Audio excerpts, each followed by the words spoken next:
It is an unfortunate reality of being human and living on planet Earth that sometimes people go missing without any clue as to what happened to them. One day they're here, the next day they're gone. There's no clear indication of what happened.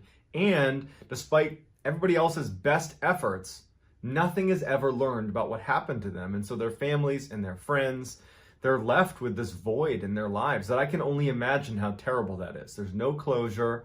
There's like that perpetual sense that if you could just find more information out, you could find out what happened to your loved one, to your friend, to your colleague.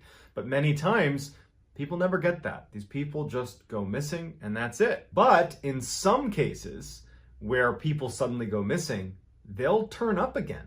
Sometimes days, weeks, months, years later, in totally different locations from where they went missing. But sometimes, in very rare circumstances, these people that go missing will reemerge days, weeks, months, years later, not having any idea how they got there or what happened to them. And so today I'm going to share 3 of these reappearance stories. The first 2 are the most well-known. They're very famous. And the third one is not as well-known, but equally as intriguing. But before we get into today's 3 stories, if you're a fan of the strange, dark, and mysterious delivered in story format, then you've come to the right place, because that is all I do, and I upload 3 to 4 times a week, if not more. So if that's something you'd be interested in, I would encourage you to please gently perform a lobotomy on the like button, and then subscribe to my channel, turn on all notifications so you don't miss any of my 3 to 4 weekly uploads. Okay, let's get into the stories.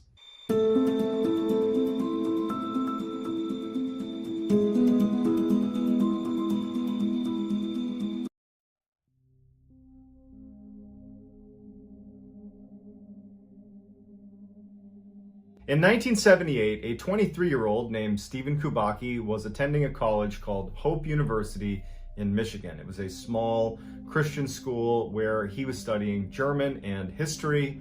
Stephen was a little more free-spirited than the typical student enrolled at Hope University, which was very conservative. He was a big-time outdoor enthusiast, and he loved to go skiing. In February of 1978, which was just months before Stephen was set to graduate, he decided he wanted to go on a solo ski trip around the Lake Michigan area. And so this area was known as the Lake Michigan Triangle. It's also known as just the Michigan Triangle, and it's an awful lot like the Bermuda Triangle, which is in that northern section of the Atlantic Ocean where planes and boats have gone missing over the years kind of inexplicably. Well, the Michigan Triangle is like that. And starting in the late 1800s, there were all these disappearances that started occurring in the Michigan Triangle area. And so Stephen was going to be skiing around the Lake Michigan area, and so he would be in the Michigan Triangle. Now, he had told his friends and his family that he was just going out for a day trip, and Stephen was a very accomplished outdoorsman, excellent cross-country skier, so really no one bats an eye when he decides to go out and, go skiing. No one even thought twice about it. They're like, all right, cool, we'll see you tomorrow. A day after Stephen had left for this ski trip, some snowmobilers were out in the Michigan Triangle area, and they spotted a trail of ski tracks that led up to the edge of the lake, where at the edge of the lake were a set of skis and 2 ski poles. Just stopped abruptly, and they see that this looks like someone might have fallen into the lake. Now, there weren't any clear breaks in the lake itself, but they figured it was worth telling police and to at least let them know in case they're looking for someone who might have gone missing in the area. And so it was around this time that Stephen Kubacki's friends and family started to recognize that he wasn't back yet, and he should have been. And so they end up calling in an official missing persons report because he should have been back. And so the 2 things happened in tandem. You have the snowmobilers that have found the ski poles and the skis, and you have the missing persons report that's come out for Stephen Kubacki, and immediately they're connected, and this massive search effort is launched with a focus on where those skis and the poles were found. Now, they looked everywhere, but it was like his tracks went right up to the edge of the lake and then just stopped. There weren't any more tracks on the lake. There There were no breaks in the lake. There was nothing there. It was like he just suddenly either went into the ground or just vanished somehow. And so as hundreds of people have descended on this area to look for Steve Kubacki, his backpack shows up right next to his skis and ski poles. That was the first place that everybody went, and his backpack wasn't there. And they didn't really even know how to investigate it. It was just this weird phenomenon where all these people are like, I guess it just must have been there the whole time. They just didn't have a good answer for it. And so after a long and very elaborate search, ultimately they had to call it off. And so they told the family and friends that what must have happened is he got out of his skis and put everything down, went onto the lake, and it cracked and he fell in. And so that's what everybody believed. I mean, why wouldn't they? 15 months go by and Stephen's father hears a knocking on the door. And who's at the door? Stephen Kubacki. And when he sees his son, he can't believe it because he believed his son was dead. But Kubacki has no idea, Steve has no idea how much time has passed. He saw a newspaper, Stephen saw a newspaper in his father's house, and it showed that it had been 15 months since he disappeared. He asked his father, like, how can this be? And he told Stephen, you were near Lake Michigan.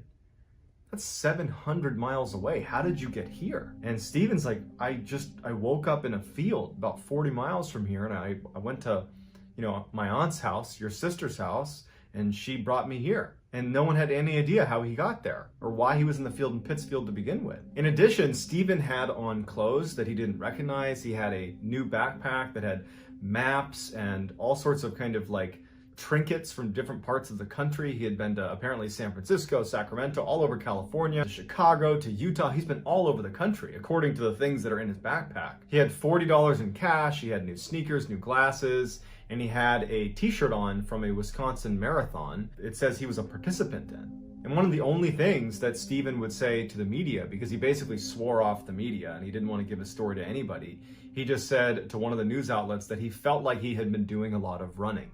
But other than that, we don't know what he was doing for 15 months, and apparently he doesn't either.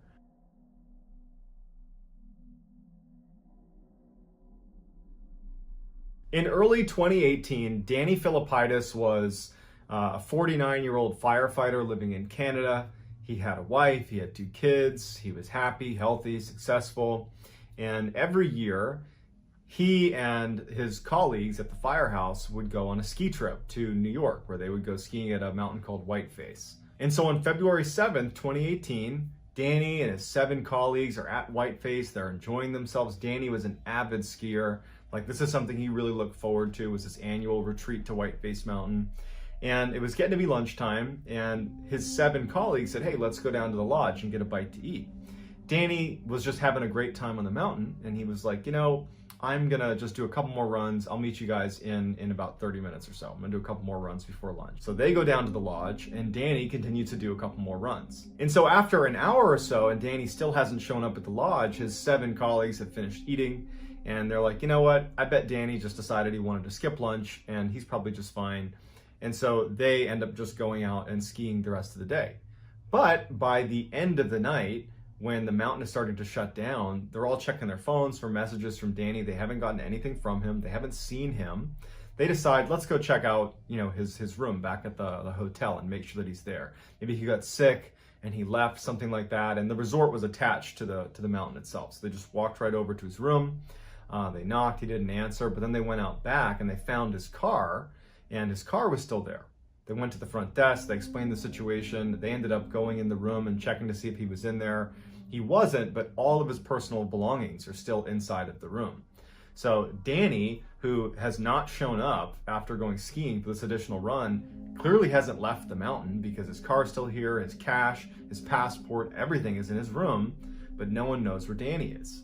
And so they launched this massive search for Danny. And I mean, this day it was so crowded at Whiteface. There's so many people there. And also it had snowed a ton before they even started skiing that day. So it would have been very difficult to move very far off the mountain, let's say, if someone wanted to. There was too much snow on the ground. So he couldn't have gotten very far. And there were lots of people there that they could interview to say, have you seen this man? They had a picture of him, and no one had seen him. And there was no sign of him. Despite this massive search effort, no one has any idea what happened to him. The authorities call off the search and they tell his loved ones and his friends that Danny must have succumbed to the elements. That's the only explanation we can give. We can't find him now because the snow's pretty deep, but hopefully when the weather warms up, we'll be able to launch another search and we can recover his body. And so that's the news that's passed to his wife, to his kids, to his friends, and it's just devastating. And then a couple days later, Danny's wife is home, trying to adjust to this awful new normal, and she gets a phone call from a number she doesn't recognize. And she picks it up, and it's a little bit hard to hear, but she immediately recognizes her husband's voice. And she can tell right away that there's something wrong. Like he's not making sense. She's like, Danny, is that you? Is that you? And Danny's like, I don't know where I am. I don't know how I got here. Where are you? What am I doing? And so she immediately tells him, you have to call the police. You have to call the police. They have to come get you. And finally he agrees and he hangs up. The police receive a phone call from Danny, and he doesn't know where he is. He's saying that, my wife told me to call you. I'm very confused. I don't know what's going on. And they ask him to describe where he is. And he starts describing what's around him.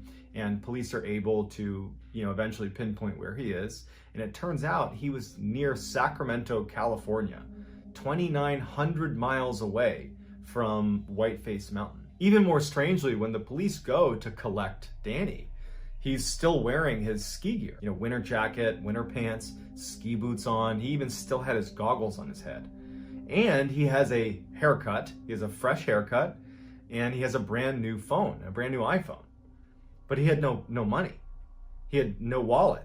He had nothing. He had left all of his belongings in his room. So looking at him like, how did you get a new phone? How did you get a haircut? Why did you get a new haircut?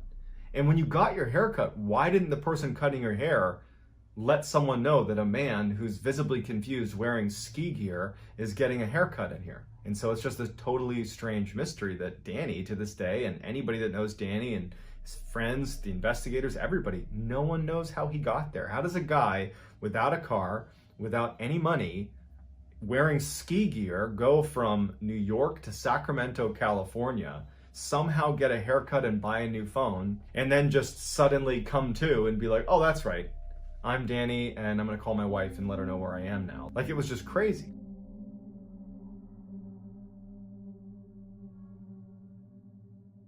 So this last story was documented in the official American Ethnology Report from 1897, 1898. Although the story is, well documented in this report, the location is unclear. People have speculated that it's either Ireland, Scotland, or Wales. So just take this with a grain of salt that the location is not known. It's an older story, but it was officially documented in an official report. In 1898, a 12-year-old boy was playing at this river that ran near his house. He was out in the forest, he was playing to this river, and he had a bow and arrow, and he was practicing shooting his bow and arrow. And after a little while, he got bored of his bow and arrow, and he went to the stream itself, and he started to build a little dam in the river to try to catch some fish. And as he's building this thing up, he's down on his knees building up this little dam in the river, he notices someone is walking down the river towards him. And he looks up, and he would describe this person as looking normal, a normal-looking stranger. It's a gentleman who shows up. He's wearing a nice suit. He walks over to Wofford, and he apparently just came out of the woods. And he says, hey, what are you doing? And the boy, he's like, oh, I'm making this fish trap. And he's like, man, that looks like a lot of work. Like, you should take a break. And the boy's like, yeah, I guess I could take a break. And the gentleman just says, well, if you want, while you're taking this break, you can come to my house. It's just up past the bend here. My family's there. You can have a meal with us, and then you can come back and you can finish your fish trap. And so, this is a different time. This is the late 1800s, and I'm not suggesting that at the time it was totally cool to go with strangers into weird houses in the forest, but the boy felt compelled to say yes. He didn't want to be rude, and maybe his fear of strangers is less extreme than it is, for us today in 2020. And so he agrees to go with the man. They make their way up past the river into the forest a little bit, and they come up to this cabin. Now, the boy played in the woods here, and he had never seen this house before. But he's not too concerned, because as soon as he gets to the house, this cabin in the woods, he sees that the lights are on, and he hears kids playing inside, and a close family friend of his family's is sitting on the porch talking to one of the other apparently family members of the stranger. And so the boy's put at ease, and he says hi to the family friend, and the family friend, waves back. The boy goes inside, and he sees that this family has a couple of kids, roughly his age. They're playing, goofing around. They have dinner, and this wonderful meal, and the boy, Wofford, is like, man, this is so great. And after the meal, he lays down and falls asleep. He kind of loses track of time. The boy falls asleep at this cabin. And so he wakes up early the next morning, and he feels horrible because he didn't mean to fall asleep, and he didn't tell anyone from his family where he was going. And he's thinking, man, they're gonna be so worried about me. And so as he's getting up to leave, the stranger is already awake, the one that had met him down by the river and called him up to the house. And the boy says, hey, can you walk me down back to the river? And the stranger's like, I can take you part of the way down, sure. So the two of them, they're having small talk, and the boy's thanking the man for his generosity. And so as they're walking, they're passing by an orchard on one side and a cornfield on the other. And it's this beautiful morning, the sun's just coming up, and the boy remembers thinking how beautiful the setting was.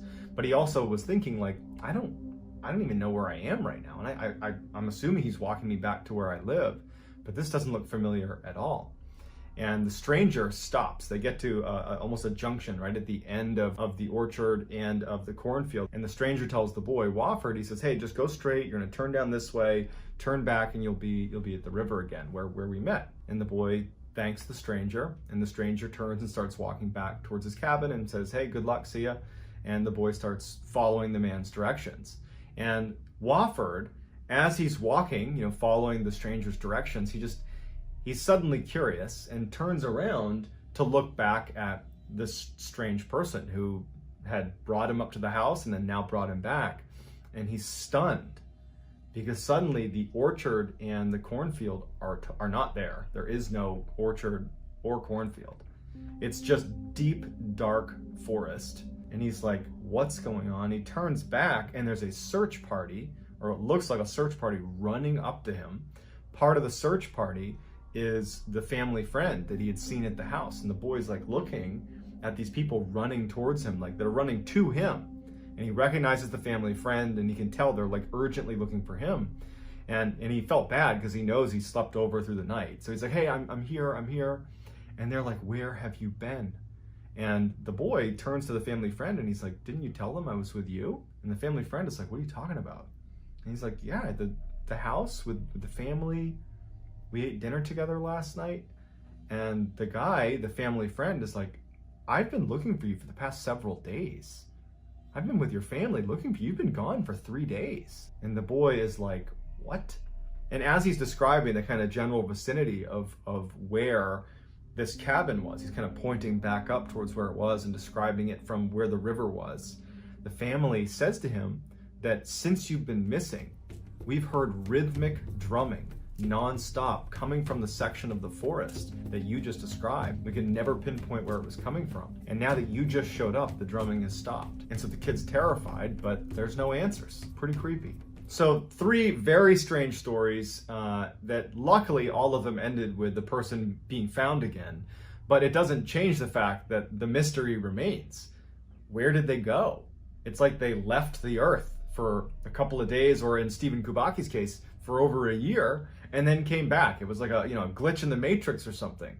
And so I would love to hear in the comments what you think can possibly explain how these people are disappearing without a trace and then reappearing days, weeks, months, years later, not having any idea how they got there or what had happened to them. How can we possibly reconcile that? And if you like this video and you want to see more videos like this, I would ask you to please gently perform a lobotomy on the like button, and then subscribe to my channel and turn on all post notifications so you don't miss any of my other 3 to 4 weekly uploads that I do every week that sound an awful lot like the story you just heard.